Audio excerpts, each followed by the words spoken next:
Plan ہوتا ہے کسی بھی اسٹیبلشمنٹ کا تاکہ عوام کو اس میں الجھائے رکھیں. جہاں پہ یہ مذاکرات چل رہے ہیں 7 سے 8 دن اسلام آباد پنڈی میں آنے والے لوگ اور یہ مقامی لوگ قید رہے بند رہے وہ قیدی آزاد ہو گئے ہیں صاحبو. یہ ایسے قیدی آزاد ہوئے ہیں کہ جب بندش تھی تو اف نہیں کہا, جب کوئی احتجاج کرنے آتا ہے تو یہ تب بھی مدہوش رہتے ہیں اسلام آباد والے, جب کوئی بندش ہو جائے تب بھی نہیں بولتے. یہ دیکھیے نا کہ اسلام آباد کے اندر آج سے تمام بندشیں جو تھی وہ ختم کر دی گئی ہیں اور جتنی بھی راستے تھے وہ کھول دیے گئے ہیں, ٹرانسپورٹ بھی بحال ہو چکی ہے. اس سے یہ صاحب ظاہر ہوتا ہے کہ اب فی الحال پاکستان میں مذاکرات کا امکان نہیں ہے, کیونکہ امریکیوں نے نہیں آنا. ایران کے لیے تو انہیں سیکیورٹی کرنی نہیں ہے, یہ سیکیورٹی تو بڑے ابا حضور ڈونلڈ ٹرمپ کے لیے کی جا رہی تھی اتنی. تو یہ بات ثابت ہو گئی بندشیں کھلنے کے بعد کہ اب وہ جو امریکہ والے ہیں, صدر صاحب ہیں, ٹرمپ صاحب ہیں یا جے ڈی وینس ہیں نائب صدر, وہ نہیں آئیں گے. تاہم آج ایرانی وزیر خارجہ دوبارہ پاکستان آئیں گے. یاد رہے وہ کل واپس عمان گئے تھے, جو کہ میں نے آپ کو پہلے بیان کیا. تو ایران والوں کے لیے بھی سیکیورٹی رکھتے ہوئے ایک ہفتہ اور بند کر دیتے, کیا حرج تھی. امریکہ کو تو ویسے بھی کوئی نہیں مارے گا, مظلوم تو ایران والے ہیں, خطرہ تو ان کو ہے. تو یہ صورتحال ہے. اور وہیں پہ اسلام آباد کی ایک اور بڑی خبر ہے, بڑی شرمناک خبر ہے صاحبو. یہ بہت ہی شرمناک واقعہ ہے کہ اسلام آباد کے تھانہ گولڑا کا علاقہ ہے, جس علاقے کا نام بھی دیکھیں شاہ اللہ دیتا. میں حیران ہوں, ہمارے ملک کے اندر مکہ سٹور, مدینہ سٹور, بس میں ہو تو کعبہ ٹریول رکھ لیں, یعنی کہ ہم نے دین کو بیچا ہے. شاہ اللہ دیتا کے علاقے میں انسانیت کو شرما دینے والا واقعہ کچھ ایسے پیش آیا کہ 3 دن گزرنے کے باوجود اسلام آباد پولیس نے اس واقعے کا مقدمہ بھی درج نہیں کیا. دوسری جانب ایک شخص ریلوے کے پھاٹک کو, پٹڑی کو یہ لکھ دے کہ یہ بھی ابنائے ہرمز بنا ہوا ہے, جیسے وہ بند ہے ایسے اسلام آباد کا ریلوے بند ہے اور ساری چیزیں, تو اس صحافی کو اٹھا لیتے ہیں. صاحبو اس واقعے کے اوپر مزید بات کرنے سے میں یہ بھی بیان کر دوں کہ پاکستان کے اندر مسلم لیگ نون نے, یہ تاریخ میں پہلی بار ہوا ہے کہ پی ٹی آئی نے بھی ایسے گندے لوگوں کو سپورٹ کیا ہے. ایک شخص ہے, میں اس کا نام نہیں لوں گا, نہایت ہی گھٹیا اور بدتمیز اور سوشل میڈیا کے اوپر ماں بہن کی نہ صرف ننگی گالیاں دیتا ہے بلکہ انسانی جسم کے ان اعضاء کے نام لیتا ہے جو آپ کے کان سننا نہیں چاہتے, غیر شرعی, غیر اخلاقی اور بد اخلاقی کرتے ہوئے. اس شخص کا اس وقت پوری دنیا میں کوئی ثانی نہیں ہے, اسے پروٹوکول دیتے ہیں اور پھر کہتے ہیں جی کہ یہ جو یوٹیوبر ہیں بلیڈی سویلین بلیڈی یوٹیوبرز, یہ اس ملک کا نظام خراب کیے ہوئے ہیں, انہوں نے عمران خان کی پارٹی اور سب کو کیا ہے. میں آج سن رہا تھا عمران خان صاحب نے اس کے اوپر, عمران ریاض نے بڑا مفصل پروگرام کیا. وہ کہتے ہیں کہ یہ قائد اعظم کی ایمبولینس یوٹیوبر نے خراب کی تھی, فاطمہ جناح کو غدار اور قتل جو ہے وہ یوٹیوبرز نے کیا تھا, ذوالفقار علی بھٹو کو پھانسی یوٹیوبرز نے دلوائی تھی, لیاقت علی خان کو یوٹیوبرز نے مارا تھا, حسین شہید سروردی جو تھے ان کو یوٹیوبرز نے مروایا تھا, اسپتال میں اور قید کیا تھا, بنگلہ دیش یوٹیوبرز نے بنوایا تھا. یہ نواز شریف, زرداری, بے نظیر عمران خان کو اور یوسف رضا گیلانی کو یہ جو 5 سال پورے نہیں کرنے دے رہے, یہ یوٹیوبرز کرتے ہیں. تو جب بنگلہ دیش بھی علیحدہ کروا دیا تو وہ یوٹیوبرز تھے. ملک میں 4 مارشل لا لگے ہیں تو یہ یوٹیوبرز نے کروایا تھا. پھر آپ دیکھیے کہ بے نظیر کی گندی تصویریں, میں آج ایک کلیئرٹی کر دیتا ہوں, مت دوش دیجئے نون لیگ کو, وہ اسٹیبلشمنٹ نے جہاز سے نیچے کرائی تھی, دور ان کا تھا اس لیے ان کے کھاتے میں پڑی. اب فریال تلپور صاحبہ کو بھی اسٹیبلشمنٹ نے, جنرل فیض حمید اور سب نے کیا تھا, دور عمران خان صاحب کا تھا, ان کے کھاتے میں پڑی. متی اللہ جان خان کے دور میں اغوا ہوئے, بھلے انہوں نے بال کروایا لیکن الزام ان کے اوپر لگا. تو یہ ملک کے اندر جتنے بڑے اور کام ہوئے ہیں, آئین اور قانون کی حلف کی پاسداری نہیں کی, خلاف ورزی کی ہے, تو کیا یہ یوٹیوبرز ایسا کرتے ہیں؟ آپ ایک یوٹیوبر کو اسلام آباد کی اس چیز کو کہے کہ یہ ابنائے ہرمز بنا ہوا ہے, ریل کی پٹری کو, یہ اسلام آباد ابنائے ہرمز بنا ہوا ہے, اسے اٹھا لیتے ہیں. سراب برکت کو آپ نے اٹھایا, عمران ریاض, صابر شاکر باغ کے آگے آپ نے جو ارشد شریف تھے ان کو دنیا سے بیچ دیا. تو یہ ساری چیزیں کیا یوٹیوبرز کرتے تھے؟ یہ تو خود یوٹیوبرز تھے. تو لہٰذا یہ ہمیشہ آپ کو ڈائیورٹ کرتے ہیں. اور یہ شاہ اللہ دیتا میں ایک بے رحم پڑوسی نے بچوں کی معمولی لڑائی پر 7 معصوم بچوں پر ظلم کی انتہا کر دی. بچوں کو جن کی عمریں 5 سے 10 سال کے درمیان ہیں انہیں مرغا بنائے رکھا اور پلاسٹک کے پائپ سے بے دردی سے مارا پیٹا. معصوم بچے چیختے رہے, روتے رہے, چلاتے رہے, لیکن اس ظالم شخص کو کوئی رحم نہ آیا. بچوں کے جسم پر تشدد سے نیل پڑ گئے نظر آ رہے ہیں. متاثرہ بچوں کے والدین نے 3 دن پہلے پولیس کو درخواست دی مگر وفاقی پولیس نے مقدمہ درج نہیں کیا. درخواست دی مقدمہ درج کریں. اور کیا ہوا کہ دوسری جانب ایک لڑکے نے, ایک صحافی نے جو ریلوے کا ٹریک تھا اس کو لکھا یہ ابنائے ہرمز بنا ہوا ہے, اسے اٹھا لیا. اس ملک میں عمران خان کے اوپر گولی چلے, زخمی ہو جائے, اس کی ایف آئی آر درج نہ ہو. دوسری جانب فواد چودھری کے اوپر کھاد اور یوریا چوری کرنے کا مقدمہ بن جائے. پھر بٹوں کے اوپر جو ہے وہ چاول سمگل کرنے کا مقدمہ بن جائے. ظہور الہی صاحب کے اوپر بھینس چوری کا مقدمہ بن جائے. صدیق الفاروق کے اوپر جو ہے وہ پپیتے اور نمکو جیل میں کسی کو کھلانے اور بطور تحفہ دینے کے اوپر مقدمہ بن جائے.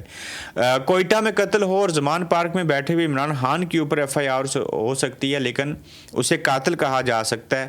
لیکن عمران خان کے اوپر خود حملہ ہو تو اس کی ایف آئی آر نہیں ہوتی. تو یہ سارے کیا یوٹیوبرز کرتے ہیں.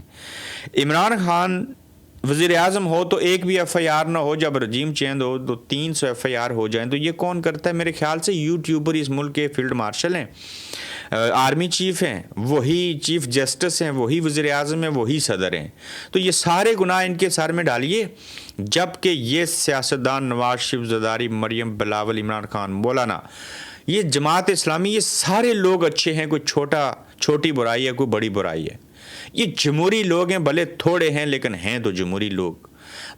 مسئلہ یہ ہے کہ یہ بلیڈی سویلین ہیں, اور اصل میں یہ جو اسٹیبلشمنٹ مداخلت کرتی ہے ان کے مقابلے میں یہ فرشتہ صفت لوگ ہیں. میں مانتا ہوں کرپٹ بھی ہیں. یہ سارے کے سارے کرپٹ تھے, ہیں اور ہوں گے آگے بھی, لیکن یہ ان کے مقابلے میں بہت اچھے لوگ ہیں. انہیں ہم نے ارشاد بٹی اور ریحان تارک اور فلاں کو رکھ کے نا صرف یہی کام کیا ہے کہ بلیڈی سویلین پولیٹیشنز کو بدنام کرو, انہیں برا ثابت کرو, ہماری طرف ایک بھی توپ کا رخ نہیں کرنا. مجھے ایک بات بتائیے, ارشاد بٹی نے کبھی کوئی ایسا پروگرام کیا ہو جس میں اسٹیبلشمنٹ کے اوپر تنقید ہو؟ کبھی ریحان تارک نے ایسا پروگرام کیا ہو؟ یہ دیکھیں نا, ایک ثناء اللہ بڑے اچھے سپورٹس جرنلسٹ ہیں, میری ان سے بات بھی ہوتی ہے. یہ یو کے آتے ہیں, سپورٹس کور کرتے ہیں, بلا کا بولتے ہیں. وہ سپورٹس جرنلسٹ ہیں. انہوں نے محسن نقوی کے خلاف کوئی ٹویٹ, کرکٹ کے بارے میں ٹویٹ کی, تو محسن نقوی نے بندوق کو بیچ کے پہلے ان کے بھائی کو اریسٹ کروایا. آپ سننے میں آیا کہ وہ بھی اریسٹ ہو گئے ہیں. یہ ثناء اللہ اتنا کمال کا آدمی سپورٹس جرنلسٹ کو بھی نہیں چھوڑتے. تو ثابت کیا ہوا کہ اس ملک کے اندر یہ دوسروں کو برا کہتے ہیں, یہ سیاستدانوں کو برا ثابت کرتے ہیں, جبکہ خود اپنے آپ کو فرشتہ صفت ڈپارٹمنٹ اور انسان ثابت کرنے کی کوشش کرتے ہیں. ابھی میں سن رہا تھا کہ ریحان تارک صاحب جو ہیں وہ ان کی خواہش ہے اور آخری خواہش ہے, حالانکہ ریحان تارک بلا کا پڑھا لکھا ہے, انجینئر ہے, یوٹی کا پڑھا ہوا ہے, ساری چیزیں ہیں. لیکن میں اس بنیاد پہ نہیں کہہ رہا کہ وہ C44 محسن نقوی وزیر داخلہ کے ٹی وی چینل کے ساتھ کام کر رہے ہیں. ان کی آخری خواہش یہ ہے کہ میں جو پوڈ کاسٹ ہے ایک اور, وہ عاصم منیر صاحب سے بھی کروں. اللہ کرے ہو جائے, ان کی بڑی شان و شوکت ہوگی. لیکن جب وہ کریں گے تو اس میں ان سے کیا پوچھیں گے؟ وہ کیا وہ بات پوچھ سکیں گے جو پوچھنے لائق ہوتی ہے؟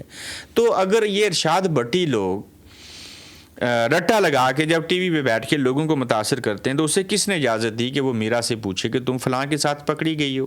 او بھائی, ان گناہوں کی سزا تو قبر میں فرشتے پوچھیں گے, اللہ دے گا روز محشر. ایک صحافی کی جرت کہ وہ اس سے یہ پوچھے. میں نے بھی سوال پوچھے ہیں لوگوں سے کہ آپ شراب پیتے ہو, آپ بوتل توڑتے ہو, آپ یہ کرتے ہو. کسی نے کیا ہو تو کسی مرد کو یہ بات پوچھے نا. اب میرا کسی کے ساتھ سوئے, کسی کے ساتھ جاگے, پکڑی جائے, کچھ ہو, اس کا کوئی ملک اور قوم کے اوپر اثر ہے؟ لیکن ہم نے ریٹنگ لینی ہے, ہم نے بےہودگی کرنی ہے, ہم نے یہ چیزیں پوچھنی ہیں. حالانکہ میں ذاتی طور کے اوپر سخت سے سخت سوال پوچھتا ہوں, لیکن اس کے باوجود ہم حدود اور قیود کا خیال رکھتے ہیں. پہلی بات ہے, میرا کا انٹرویو کرتا کون ہے؟ کر لیا تو بیڈ روم کی باتیں پوچھتے ہیں. وہ بھائی وہ سوئل وڑائچ ہیں جو بیڈ روم میں بھی چلے جاتے ہیں اور پوچھ بھی لیتے ہیں, ان کا لہجہ ایسے ہے. لیکن یہ تو بدتمیزی اور بد اخلاقی ہے جو کچھ آپ نے کیا. تو اب یہ درخواست نہیں درج کی گئی ان کی, اور عوام پاکستان کے صاحب وہ پھر سے تیار ہیں. یہ میں آپ کے لیے بات کر رہا ہوں. یہ جو آپ لوگ اس وقت مجھے سن رہے ہیں نا, آپ پتہ ہی تیار کیسے ہیں. پہلے پیٹرول کی قیمتیں بڑھیں, سستی ہوئیں, پھر بڑھیں, گزشتہ روز بڑھیں, یا پھر بڑھنے لگی ہے ڈیزل یا پیٹرول کی قیمت کسی بھی لمحے, جبکہ عالمی منڈی کے اندر پیٹرول اور ڈیزل کی قیمتیں کم ہوئی ہیں. ہم پھر بڑھانے لگے اور عوام پاکستان بالکل تیار ہیں. پتہ ہی کیوں؟ معلوم ہے کس بات کے لیے تیار ہیں کہ قیمتیں بڑھ جائیں تو ہم اس کو فالو کریں. یہ اف نہیں کریں گے. وہ کسی نے بڑی بہترین مثال دی تھی کہ یہ پاکستانی قوم کی مثال ایسی ہے کہ یہ کسی بادشاہ نے وہ کہا تھا نا ان کو لتر مارو ہوش آئے, یہ تو میرے قیدی بنے ہوئے ہیں. لتر مارنے شروع کیے, انہوں نے کہا بھائی پہلے ایک تھا, دو تھے, نہیں بولے, 3 4 مارنے شروع کیے تو ایک دن بول اٹھے. انہوں نے کہا بھائی لتر ضرور مارو, تھوڑا جلدی مارو, کام پہ جانا ہے. اور بھائی پیٹرول کی قیمتیں ضرور کرو, آپ تھوڑا جلدی کر دو تاکہ ہم اس کو فالو کریں.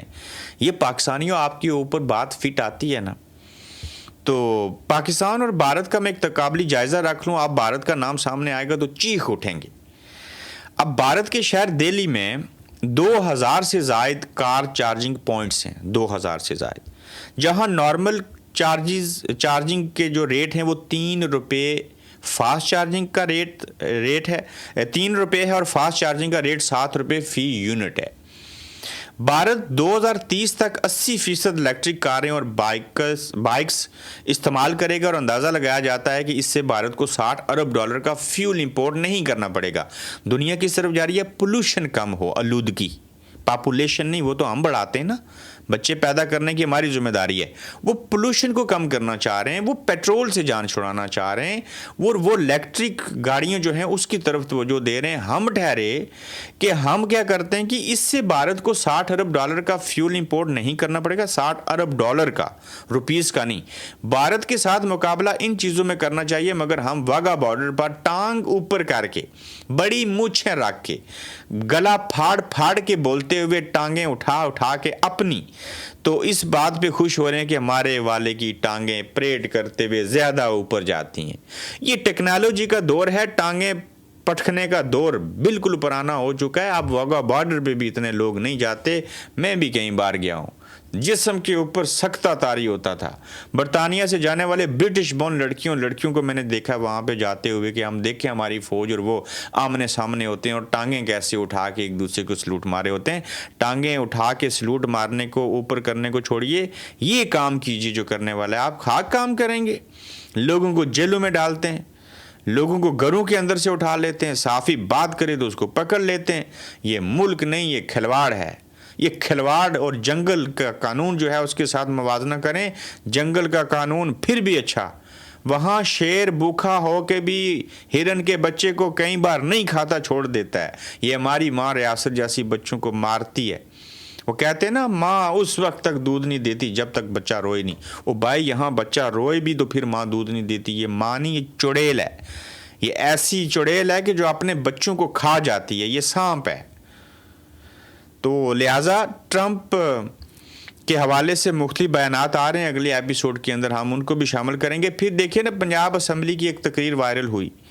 وہ خاتون جو تھی, ان کو پہلے اسپیکر نے کہا آپ ایسے نہیں پڑھیں دیکھ کے. اس نے کہا فلاں بھی تو پڑھتا ہے. اتنی جائل اور ڈفر خاتون کہ اس نے جب پڑھنا شروع کیا تو وہ شہباز شریف اور فیلڈ مارشل عاصم منیر اور اسحاق ڈار صاحب کو بار بار خراج تحسین پیش کرتی رہی. آج لمحہ بہت ہمارے لیے قابل فخر ہے اور دن ہے, اور جو ہمارے ملک میں ہو رہا ہے, امریکہ اور ایران کی لڑائی کے لیے جو ہو رہا تھا, فساد جو کر رہے تھے, آج ہمارے ملک کا سر فرق سے بلند ہو گیا. فخر کو فرق کہہ رہی تھی, اور پوری دنیا میں عزت کی نظر میں ہمارے ملک کو دیکھا جا رہا ہے. عزت کی نظر میں ہمارے ملک کو دیکھا جا رہا ہے. یہ گندی اردو میں نہیں پڑھ رہا, یہ اس نے پڑھی ہے, تو اس لیے میں اسی لہجے کے اندر وہی الفاظ آپ کو بیان کر رہا ہوں. تو یہ ہیں آپ کے حکمران, یہ ہے آپ کی لیڈرشپ. حکومت نے ایران جنگ کو کیسے استعمال کیا؟ صاحبو, اس حکومت نے ایران جنگ کو پیسہ کمانے کا ذریعہ بنا لیا. پھر تیل کی قیمتیں بڑھا دیں, بجلی کی قیمتوں میں اضافہ, گیس مہنگی, حتیٰ کہ سولر پر بھی ٹیکس لگا دیا. لوگ اتنے بیوقوف نہیں ہیں, آپ نے شارٹ فال خسارہ پورا کرنے کے لیے ٹیکس لگایا. عوام کو سب پتہ ہے, لیکن یہ عوام سمن بکمن کبھی نہیں بولے گی. آپ ان کے اوپر سے بلڈوزر گزار دیجئے, کچھ بھی نہیں ہوگا. آزاد کشمیر کے لوگوں نے عمران خان کا استقبال کیا, مظفر آباد میں جلسہ ہوا, سہیل افریدی, دیگر لوگ, سلمان اکرم راجہ, نعیم حیدر پنچوتا صاحب وہاں پہ موجود تھے. تو کافی بڑا پروگرام کیا گیا, اور اس پروگرام کو دیکھ کے لگتا ہے کہ آج بھی آزاد کشمیر کے اندر عوام عمران خان کو پسند کرتے ہیں, رہیں گے. لیکن آزاد کشمیر کے اندر جتنی بھی قیادت اس وقت تھی یا پہلے تھی, بیشتر تو چھوڑ گئے, وہ کبھی بھی خان صاحب کے ساتھ اس طریقے سے نہیں ہو سکتے جیسا کہ ان کو ہونا چاہیے تھا. صاحبو, اپنا خیال رکھیے, اپنا فیڈ بیک دیجیے. جلد انشاءاللہ آپ سے پھر ملیں گے.